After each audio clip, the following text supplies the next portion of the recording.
You wake to the toll of bells slicing through the darkness like a knife through silk.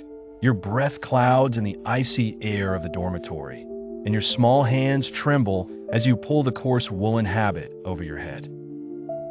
You are 7 years old, your bare feet numb against the stone floor, long accustomed to the cold.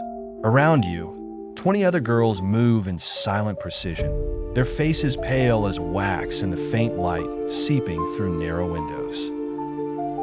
A girl, barely 5, fumbles with her robes. You long to help her, but the memory of Margaret's punishment stops you. 3 days without food, 3 days kneeling on dried peas in the chapel until her knees bled through her stockings. This is not a school. This is not a sanctuary. This is Whitby Abbey, Yorkshire, England, 1247 AD. You are trapped here, not by choice, but by your father's political schemes to curry favor with the church.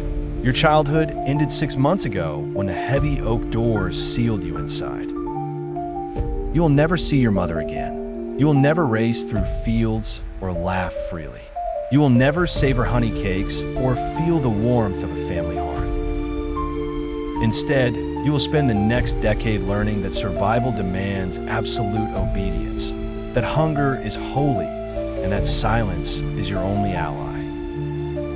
Before we unearth these forgotten tales of endurance and pain, if you're drawn to the hidden truths of history, please hit the like button and subscribe for more stories like this. Comment below to share where you're listening from. I'm amazed that we're connected across time and space, exploring these ancient lives together. Dawn breaks with the first bell at 4 a.m., bringing no warmth or hope, only duty.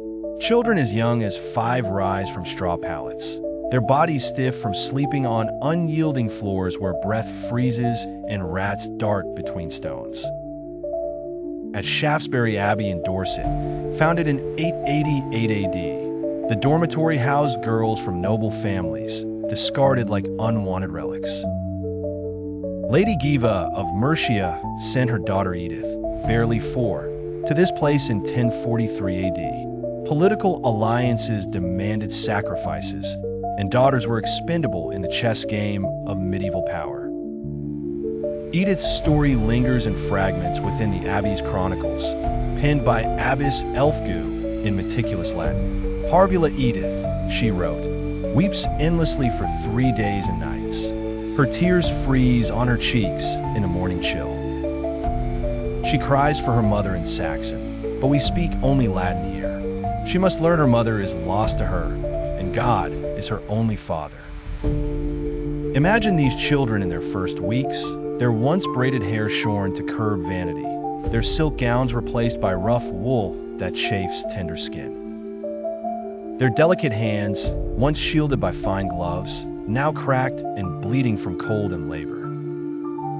Lady Matilda Fitzwalter, sent to Godstow Abbey near Oxford in 1185 AD at age 6, wrote years later in a smuggled letter to her sister, I recall the taste of marzipan and the softness of ermine against my cheek. Now I know only barley gruel and coarse hemp against my skin. Sometimes I wonder if those early memories are dreams, for this stone world feels too real to have followed any other life. Silence wasn't golden, it was survival. From morning prayers to the final bell, speaking was forbidden unless required for lessons or confession. Girls learned to communicate through glances, subtle hand gestures during prayer, or careful positioning in the refectory. A tilted head might signal hunger. A specific grip on the prayer book could indicate illness. A posture during Mass might hint at despair. At Barking Abbey in Essex, known for its severe discipline, silence was broken only by the crack of leather on flesh. The discipline chamber, a small stone room, was where girls faced punishment for infractions as minor as smiling during prayers or walking too slowly. Sister Menard, disciplinarian from 1203 to 1219 AD, recorded punishments in her Liber Correctionis with chilling precision. Alicia, age 7, struck 5 times for laughing during none. Marjorie, age 9, 15 strokes for speaking during Scripture. Beatrice, age 5, held by the arms and struck 10 times for wetting her bed. These were not rare events, but daily rituals. Children lived in constant dread of mistakes they didn't understand were wrong. Eleanor of Aquitaine's youngest daughter, Joanna, entered Fontevraud Abbey in France in 1176 AD at age 11. Her letters, found in the Abbey's archives in the 19th century, reveal a child crumbling under relentless scrutiny and punishment. "Dearest mother," she wrote, "I move like a shadow and breathe like a whisper. Yesterday, I was beaten for letting my thoughts wander during matins. How do they know my thoughts? I fear they see into my mind, into my dreams of home." The narrative surrounding the historical abuse of children in medieval abbeys and convents unveils a harrowing truth. Here, the cloistered walls served not as sanctuaries of education and spiritual growth, but as cold confines for systematic oppression. Absent from familial protection, these children were subjected to physical, sexual, and psychological torment, hidden under the guise of religious virtue. In places like Romsey Abbey in 1114 AD, punishment for minor transgressions was severe, extending beyond formal reprimand to a regime of persistent intimidation. Young girls lived in fear, vigilant and silent, as depicted in the disturbing marginalia of Adelhide's 1267 manuscript at Shaftesbury Abbey.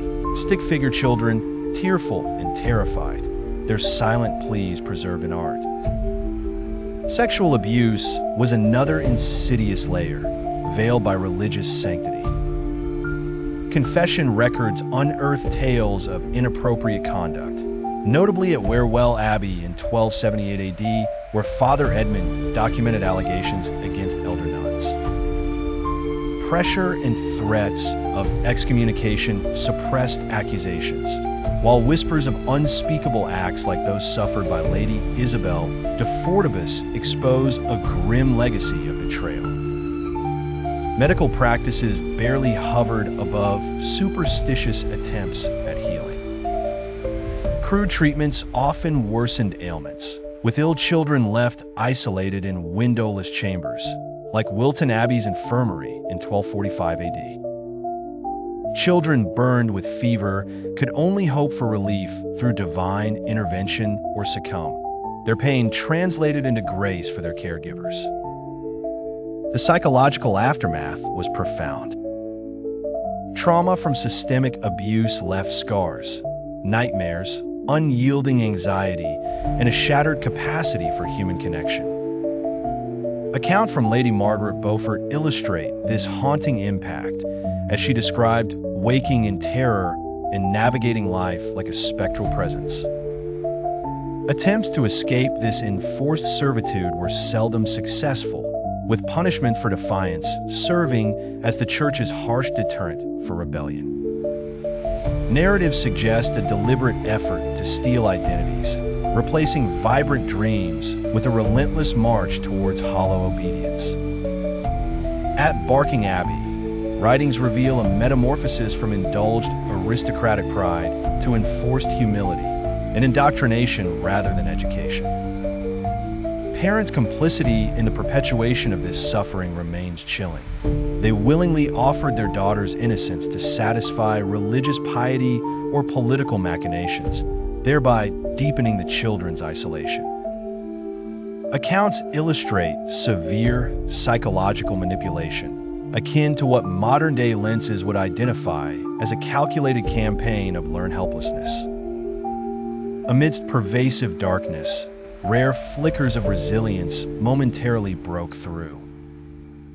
Individuals like Lady Marjorie de Clare penned secret journals, nurturing inner freedom despite outward captivity, reflecting enduring human spirit under oppressive regimes.